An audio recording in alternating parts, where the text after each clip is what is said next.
જૂનાગઢ મહાનગરપાલિકામાં નવા હોદ્દેદારોની વરણી કરવામાં આવી છે। ધર્મેશ પોશિયા જૂનાગઢના નવા મેયર બન્યા છે। ભાજપ પોતાની સ્વચ્છતા ઇમેજ ધરાવતી પાર્ટીમાં એવા અધિકારીઓ અને નેતાઓની નિમણૂક કરી રહી છે જે પોતે કાં તો કોઈ કેસમાં ફસાયેલા છે અથવા તો કોઈ ભ્રષ્ટાચારમાં સંપડાયેલા છે। એવામાં જૂનાગઢના નવા મેયર ધર્મેશ પોશિયા પર વર્ષ 2021માં જુગાર રમતા ઝડપાતા કેસ થયો છે। તેઓ જુગાર રમતા ઝડપાયા હતા। તે દરમિયાન તેઓ નગરસેવક તરીકે ફરજ બજાવતા હતા, જે દરમિયાન પોલીસે રેડ કરીને 1.67 રોકડ સહિત 2.71 લાખનો મુદ્દામાલ કબજે કર્યો હતો।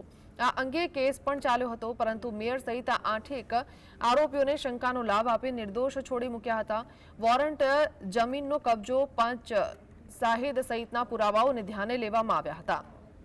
જોકે ધર્મેશ પોશિયા મેયર તરીકે આવતા ફરી જુગાર કેસનો મુદ્દો ચર્ચાનું કેન્દ્ર બન્યો છે। ભારતીય જનતા પાર્ટીએ મને આવડી મોટી જવાબદારી આપી તે બદલ ભારતીય જનતા પાર્ટીનો ખૂબ ખૂબ આભાર માનું છું। સાથે સાથે ગુજરાતના પનોતા પુત્ર નરેન્દ્રભાઈ મોદી, અમિતભાઈ શાહ, જેપી નડ્ડા સાહેબ, ભૂપેન્દ્રભાઈ પટેલ અને સી.આર. પાટીલનો પણ ખૂબ ખૂબ આભાર માનું છું। અને જૂનાગઢના જે અધૂરા કામ છે એ ઝડપથી વિકાસ કરશું અને સાથે સાથે જૂનાગઢને નવી ઊંચાઈ પર લઈ જશું।